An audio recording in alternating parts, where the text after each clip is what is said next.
Hello. Today we're going to talk about Slavic religion.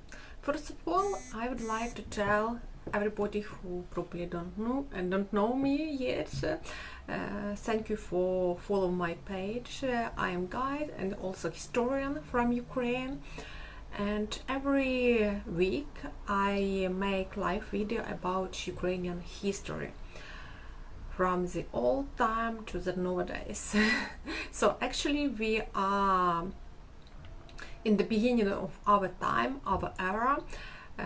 This is the time when Slavic people live in Ukraine, when they appeared here, and today we're talking about their religion. I think in autumn I had tourists from Italy, and we were walking along Andrew Descent. This is famous historical street of Kiev. I recommend you to go there. There's many castles, churches, historical building. There are also very famous historical market. You can buy different souvenirs there. And just beside Andrew Descent is so-called Castle Hill, Zaмкова Gora. Now there is a museum of Ukrainian history. You can see it's here. It's look a bit like the White House in US. And we were walking and we passed the Orthodox Church on the right, and on the left there were people who stay in the circle. In the middle there was fire, and it was look like they pray to somebody. Many of them were in Ukrainian embroidered t-shirts. The circle is symbol of the sun, and we have many pagans who believe in different pagan gods, so they meet here and do some sacrificing. I hope they didn't kill nobody. Some of them have a typical Ukrainian dress. Because many of them are patriots and have Ukrainian embroidered skirt. Ukrainian paganism. So these people call themselves as a true believer to the true Ukrainian religion. They are neo-pagans, and they believe that they follow the old Ukrainian Slavic language, Slavic religion. Yeah, it's true that in this place 1000 years ago there was the big castle, the big palace. There live Kiev princes, and also in this place where they stayed there was the big shrine. This is like sacrifice place. Established there are sacrifice places of pagans idol. There were different the main pagans idols of Kiev Rus. Yeah, it happened in before Vladimir adopted Christianity. He became Christian. But in 988 he adopted Christianity, and he just demolished this pagans center created by himself. And the main god Perun, was thrown into the river, into the Dnieper river. Many people followed them because many simple people were pagans. They just followed them, this idol, and cry or call him, "Come out of the river, Dubai, come out of the river." And in one place he came out of the river, and they have seen him. And this place now called Vedubici, like Vedubici, Vedubai, and come out of the river. Now there is famous underground Vedubici, and nearby is Lisa Hora mountain. Lisa Hora. This mountain is famous with difficult mystical ritual, mystical things. Lisa Hora. One of the pagan center, neo-pagan center is there. You can see this place. Neo-paganists make their circle also, and they put there their gods. You can see here the main god, Perun, god of thunderstorm and lightning. And beside is the child, probably one of these people who follow this religion. So he look rather serious, frightened, I think. What exactly we knew about Slavic religion? What was Slavic religion? Unfortunately or fortunately, we don't know much about Slavic religion, and these neo-pagans, they really have not the good background for their religion. Mostly the sources that they take their religion from are fiction, just fiction, some fantasy. Yeah, but they believe in this, so this is, I think it's like totally different from the pagans before Christianity. The first sources about Slavic pagan, Slavic religion, we got from the 6th century AD. Byzantine writer, Byzantine historian Procopius of Caesarea wrote about Slavic religion. He told that Slavic are pagans, and this is the main sentence that he wrote there. Pagans are Slavic are pagans, and at all. For him, it don't need much description how they believe, what they believe.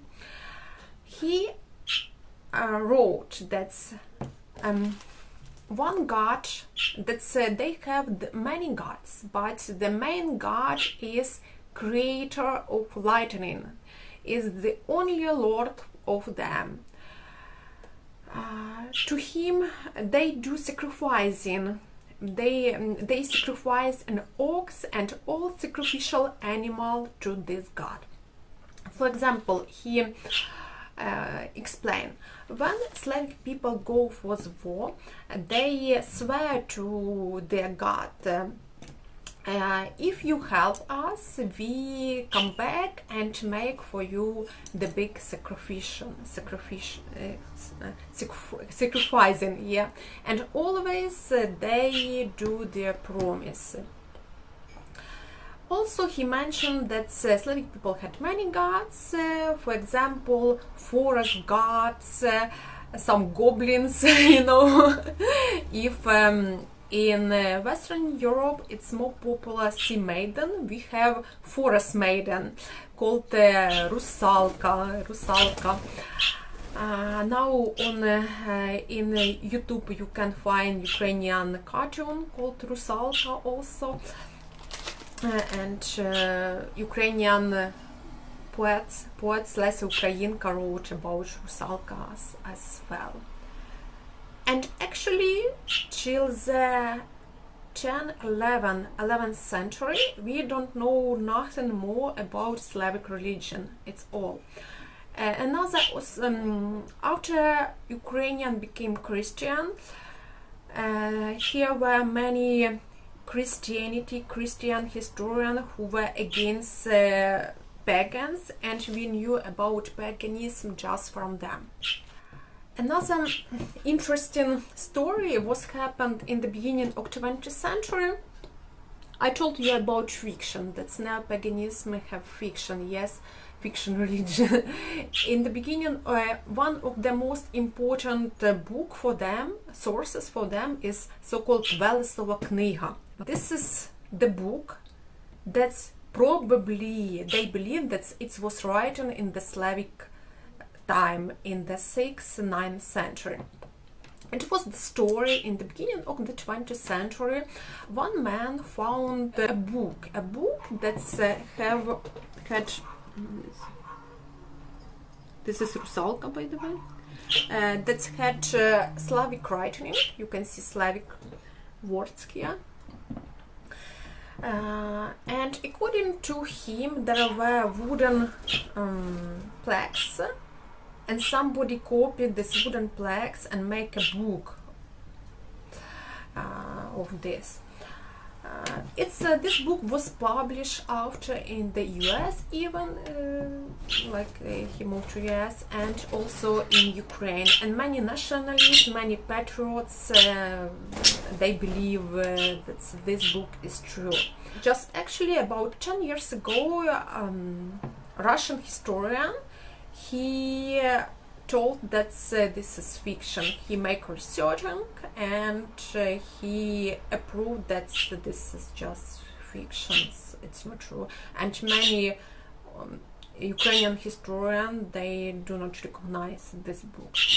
This book tells the story of Slavic people who live their life, peaceful life. They fight against nomads, they fight against Byzantine Empire. Actually, that's we knew.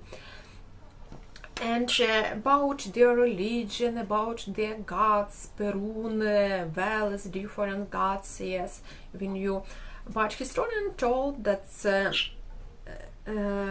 all this writing is much more, it's like modern. It's not writing from the 6th century Slavic writing. Nevertheless, these neo-pagans take the text from this book for their religion. Another interesting objects of paganist religion is this one. It's called Zbruch Idol. You can see this statue in Poland, in Kraków Museum.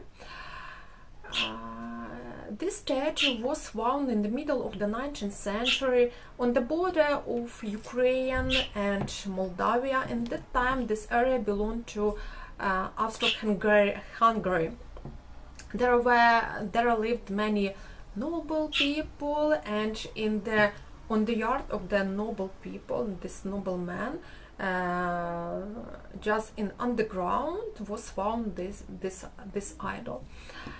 People thought that there was, in the old time, there was shrine to pagan idol, Slavic shrine, yes. And when Vladimir fought for Christianity, this idol was hidden by pagans from Christians. As this area belonged to Austro-Hungary, this idol was taken to Poland. This idol represent different gods of the Slavs. It represents like upper world, middle world, and underground world. Many people, many historians try to make research about him, and interesting that modern Ukrainian historian, there are 2 Ukrainian archaeologists, they make their own research about this idol, and they think that it's also fiction, that it was made by this nobleman who was the owner of this yard here in the 19th century. But Polish historian, researcher, they tell nothing about these facts, about this argument. Till now we think a discussion if it's fake or this is real Slavic. So what I'd like to tell that we really don't have much sources about Slavic religion, and I don't know if we will have. Archaeologists try to excavate different religion item, and probably in future we will have more information, but we don't have a new